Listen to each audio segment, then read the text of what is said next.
আসসালামু আলাইকুম সুপ্রিয় শিক্ষার্থী, আশা করি যে যেখানে আছেন ভালো আছেন, সুস্থ আছেন। আমাদের আজকের অনলাইন ক্লাসে আপনাদের সকলকে স্বাগত জানাচ্ছি। সুপ্রিয় শিক্ষার্থী, আমরা আজ আলোচনা করব অধ্যায় 9 ব্যক্তিক বিক্রয় ও বিক্রয়িকতা, এই অধ্যায়ের অনুধাবনমূলক প্রশ্ন ও উত্তর। সুপ্রিয় শিক্ষার্থী, যেহেতু আমাদের পরীক্ষা চলে এসেছে, সুতরাং আমরা ধারাবাহিকভাবে আমাদের অধ্যায়ভিত্তিক আলোচনা করতে পারছি না। পরীক্ষার জন্য আমরা যে সাজেশন দিয়েছি সেই সাজেশন অনুযায়ী আমরা অধ্যায়ভিত্তিক আলোচনা করব। চলুন আমরা অধ্যায় 9 এর অনুধাবনমূলক কিছু প্রশ্ন এবং এর উত্তর জেনে নেই। শুরুতে আপনারা দেখতে পাচ্ছেন, বিজ্ঞাপন হলো নৈর্বৃত্তিক উপস্থাপনা, উক্তিটি সঠিক ও যথার্থ। এই ব্যাখ্যাটি আমরা জানব। সুপ্রিয় শিক্ষার্থী, আপনারা জানেন আমাদের উৎপাদন ব্যবস্থাপনা ও বিপণন এর প্রতিটি অধ্যায় এক অধ্যায়ের সঙ্গে অপর অধ্যায়ের জ্ঞানমূলক এবং অনুধাবনমূলক প্রশ্নগুলো মিলিয়ে আসে। আমাদের এই প্রশ্নটি মূলত অষ্টম অধ্যায়ের একটি অনুধাবনমূলক প্রশ্ন, যা কিনা নবম অধ্যায়ের সৃজনশীল একটি বোর্ড প্রশ্নে এসেছে। চলুন আমরা অ্যান্সারটি জেনে নিই। বিজ্ঞাপন হলো নৈর্বৃত্তিক উপস্থাপনা, উক্তিটি সঠিক ও যথার্থ। পণ্য বা সেবা সম্পর্কে জনসাধারণের মনোযোগ আকর্ষণের উদ্দেশ্যে যা কিছু করা হয় তাকে বিজ্ঞাপন বলে। এক্ষেত্রে পণ্য, সেবা বা প্রতিষ্ঠান সম্পর্কিত তথ্য খুব সংক্ষিপ্ত এবং গোছালোভাবে প্রকাশ করা হয়। এর মাধ্যমে ব্যক্তি এবং ক্রেতা সাধারণের সরাসরি যোগাযোগ স্থাপিত হয় না, তবে ক্রেতাদের নিকট নৈর্বৃত্তিক আকারে তথ্য উপস্থাপন করা হয়। বিজ্ঞাপন সামনাসামনি উপস্থাপিত না থেকেও পণ্য সম্পর্কে ক্রেতার মনে স্পষ্ট দাগ কাটতে পারে। মূলত এজন্যই বিজ্ঞাপনকে নৈর্বৃত্তিক উপস্থাপনা হিসেবে গণ্য করা হয়। তার মানে একটি পণ্য সম্পর্কে সার্বিকভাবে, গোছালোভাবে, তবে সংক্ষিপ্ত আকারে প্রকাশের যে মাধ্যমটি, যা কিনা ক্রেতা অনেক দিন পর্যন্ত মনে রাখতে পারে এবং পণ্য সংক্রান্ত সবগুলো তথ্য উপস্থাপনের প্রয়াসই হলো বিজ্ঞাপন। এখন আমরা জেনে নিব ব্যক্তিক বিক্রয়কে দ্বিমুখী যোগাযোগ প্রক্রিয়া কেন বলা হয়। যে বিশেষ কৌশল বা প্রক্রিয়ায় বিক্রেতা ক্রেতাকে সরাসরি পণ্য বা সেবা সম্বন্ধে অবহিত করে, তার মানে হলো এটি এমন একটি পদ্ধতি যেখানে বিক্রেতা ক্রেতাকে সরাসরি পণ্য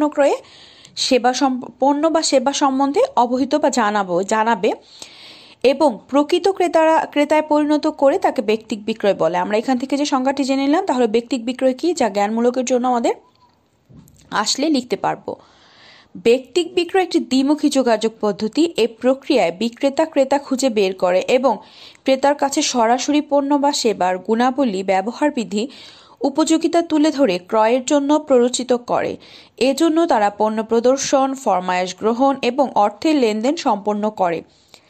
তাছাড়া তারা ক্রেতার ক্রয় গাইড, সাহায্যকারী বা প্ররোচনাকারী ভূমিকাও পালন করে।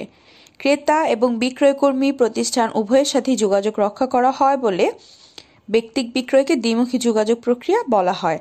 তার মানে হলো ব্যক্তিক বিক্রয় একটি দ্বিমুখী যোগাযোগ পদ্ধতি, যেখানে ক্রেতা এবং বিক্রেতা দুজনের মধ্যে একটি পণ্য সম্পর্কে তথ্য দেওয়ার মাধ্যমে প্রকৃত ক্রেতায় পরিণত করার একটি প্রক্রিয়া বা পদ্ধতি হিসেবে আমরা জানব।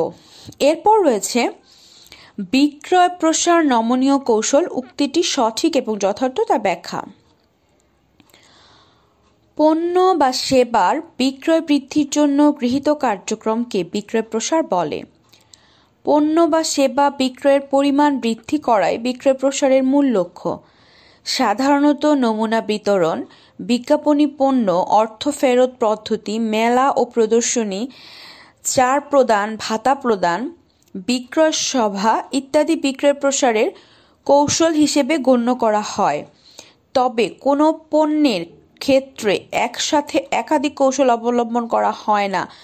আমরা যে বিষয়টি বুঝবো তা হলো যে একটি পণ্য যদি নমুনা বিতরণের মাধ্যমে ক্রেতার কাছে পৌঁছানোর পদ্ধতি হয়, সেক্ষেত্রে তারা তুলনামূলকভাবে মেলা বা প্রদর্শনীতে পণ্যটি উপস্থাপন কম করবে অথবা অর্থ ফেরত পদ্ধতি অবলম্বন করবে। তার মানে যে কোনো একটি পদ্ধতি ধরে পণ্য সংক্রান্ত তথ্যগুলো আমরা গ্রাহকের কাছে দিব। প্রয়োজন ও অবস্থা বিবেচনা যে কৌশলটি অধিক কার্যকর ভূমিকা রাখতে পারবে সেই কৌশলটি ব্যবহার করা হয়। যদি দেখা যায় একটি নির্দিষ্ট কৌশল বিক্রয় বৃদ্ধিতে কার্যক্রমী ভূমিকা রাখতে পারছে না, তবে সাথে সাথে আরেকটি কৌশল গ্রহণ করা হয়। মূলত এজন্যই বিক্রয় প্রসারকে নমনীয় কৌশল বলা হয়। তাহলে আমরা যে বিষয়টি বুঝলাম, একটি পণ্য সংক্রান্ত যে কোনো একটি পদ্ধতি ব্যবহার করা হবে এবং তুলনামূলকভাবে যে পদ্ধতি সবচেয়ে বেশি ফলপ্রসূ হবে সেই পদ্ধতিটি অবলম্বন করে বিক্রয় প্রসার কার্যক্রম পরিচালিত করতে হবে। এরপর আমরা জেনে নিব কিভাবে ক্রেতার সিদ্ধান্তহীনতা দূর করে থাকে আমাদের বিক্রয় কর্মীর মাধ্যমে আমরা ক্রেতার সিদ্ধান্তহীনতা দূর করতে পারি। বিক্রয় কর্মী পণ্য সংক্রান্ত জ্ঞানের মাধ্যমে ক্রেতার সিদ্ধান্তহীনতা দূর করে। একজন বিক্রয় কর্মী যে গুণাবলী প্রদর্শনের মাধ্যমে ক্রেতাকে তার পণ্য ক্রয়ে আকৃষ্ট করে তার মধ্যে অন্যতম হচ্ছে পণ্য সংক্রান্ত জ্ঞান। অর্থাৎ ক্রেতা যখন পণ্যের বিভিন্ন বিষয়াদি বিক্রয় কর্মীর নিকট থেকে জানতে পারে তখন ক্রেতা উক্ত পণ্যটি ক্রয় করতে আগ্রহী হয়। তাছাড়া পণ্যের এমন কিছু তথ্য রয়েছে যা সুন্দরভাবে বুঝিয়ে বলার মাধ্যমে বিক্রয় কর্মী ক্রেতার সিদ্ধান্তহীনতা দূর করে এবং চূড়ান্ত ক্রয় আগ্রহী করে তোলে। এক্ষেত্রে যদি ক্রেতা কোনো একটি পণ্য নিয়ে দুইটি পণ্যের মধ্যে তুলনামূলক তথ্য প্রাপ্তির মাধ্যমে সিদ্ধান্তহীনতায় ভোগে, সেক্ষেত্রে বিক্রয় কর্মী তাকে সঠিক তথ্য এবং সঠিকভাবে পণ্যের সার্বিক বিষয়গুলোকে বুঝিয়ে ক্রেতাকে তার পণ্য ক্রয়ের সিদ্ধান্তে সাহায্য করে থাকে। এখন আমরা জেনে নিব বিক্রয় কর্মীর নৈতিক গুণাবলী বলতে আমরা কি বুঝি। বিক্রয় কর্মীর সততা, সরলতা, বিশ্বস্ততা, ভদ্রতা, নির্ভরযোগ্যতা প্রভৃতি গুণাবলীকে নৈতিক গুণাবলী বলা হয়। তাহলে আমাদের এমসিকিউর জন্য যদি সততা, সরলতা, বিশ্বস্ততা, ভদ্রতা বা নির্ভরযোগ্যতার মাধ্যমে কোনো একটি অপশনকে সিলেক্ট করতে বলা হয় তাহলে আমরা বুঝে নিব এর যে কোনো একটি উপাদানকেও নৈতিক গুণাবলী হিসেবে গণ্য করা হবে। নৈতিক গুণাবলী একজন বিক্রয় কর্মীর শিক্ষালব্ধ জ্ঞান। সঠিক শিক্ষার মাধ্যমে নৈতিক জ্ঞান অর্জন করে বিক্রয় কর্মী সৎ এবং সত্যবাদী হিসেবে নিজেকে প্রতিষ্ঠা করতে পারে।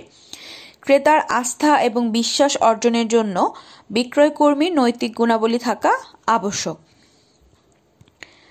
সুপ্রিয় শিক্ষার্থী, এখন আমরা জেনে নিব বিক্রয়োত্তর সেবা বলতে আমরা কি বুঝি।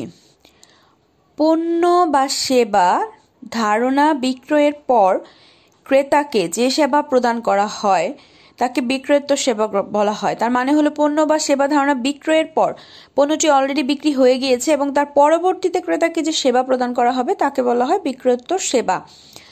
বর্তমান প্রতিযোগিতামূলক ব্যবসা বাণিজ্যের যুগে অনেক প্রতিষ্ঠান বিক্রয়ের পর ক্রেতাদেরকে বিভিন্ন ধরনের সেবা প্রদান করে, যেমন পণ্য ব্যবহারের নিয়ম, পণ্য বাসায় পৌঁছে দেওয়া, পণ্য স্থাপন করে দেওয়া, নষ্ট হয়ে গেলে পরিবর্তন বা মেরামত করে দেওয়া ইত্যাদি কার্য বিক্রয়োত্তর সেবা হিসেবে গণ্য হয়। এক্ষেত্রে যে বিপণনকারী যত বেশি বিক্রয়োত্তর সেবা প্রদান করবে তার প্রতি গ্রাহকের তত বেশি আস্থা ও দুর্বলতা তৈরি হয়, ফলে বিক্রয়ের পরিমাণ বেশি হয়। তার মানে আমরা বুঝতে পারি বিক্রয়োত্তর সেবার মাধ্যমে আমরা একটি চূড়ান্ত ক্রেতাকে অনেক দিন বা দীর্ঘদিন যাবত ধরে রাখার একটি প্রক্রিয়া বা প্রয়াস। কারণ ক্রেতা একটি পণ্য ক্রয়ের পর ব্যবহারের পরও যদি বিক্রেতা কর্তৃক কোনো সেবা পেয়ে থাকে সেক্ষেত্রে ক্রেতা সন্তুষ্টি অবশ্যই বেড়ে যাবে। এখন আমরা জেনে নিব যে বিষয়টি তা হলো বিক্রয় প্রসার নমনীয় কৌশল, যে বিষয়টা আমরা আগেই জেনেছি। এখন আমরা জেনে নিব বিক্রয়গত একটি সৃজনশীল প্রক্রিয়া। এখন আমরা যে বিষয়টি জেনে নিব তা হলো বিক্রয়গত একটি সৃজনশীল প্রক্রিয়া। বিক্রয় কর্মী যেসব কলা কৌশল ব্যবহার করে ক্রেতা ও সম্ভাব্য ক্রেতাকে পণ্য বা সেবা ক্রয়ে প্ররোচিত করে ওইসব কলা কৌশলকে বিক্রয়িকতা বলা হয়। বিক্রয়িকতা হচ্ছে পণ্য বা সেবা বিক্রয়ের কৌশল যা ব্যবহার করে বিক্রয় কর্মী পণ্য বিক্রয় করে। এটি হচ্ছে একটি বিশেষ জ্ঞান, বিদ্যা, প্রক্রিয়া, কৌশল যা দ্বারা বিক্রয় কর্মী ক্রেতাকে আকৃষ্ট করে। এক্ষেত্রে ক্রেতার সামনে বিক্রয় কৌশল আকর্ষণীয়ভাবে তুলে ধরা হয়। এটি বিক্রয় কর্মীর একটি নিজস্ব শিল্পগুণ, তাই বলা হয় বিক্রয়িকতা একটি সৃজনশীল প্রক্রিয়া। সুপ্রিয় শিক্ষার্থী, আশা করি আমাদের আজকের আলোচনার মাধ্যমে অনুধাবনমূলক যে প্রশ্নগুলো নিয়ে আমরা আলোচনা করলাম তা থেকে আপনারা নবম অধ্যায়ের বিক্রয়িকতা, বিক্রয়কর্মী গুণাবলী বা বিক্রয়িকতার প্রক্রিয়াগুলো সম্পর্কে ধারণা নিয়েছেন এবং পরবর্তী ক্লাসে আমরা অধ্যায়ের বিস্তারিত আলোচনা করব ইনশাআল্লাহ। সবাই ভালো থাকবেন, সুস্থ থাকবেন। আল্লাহ হাফেজ।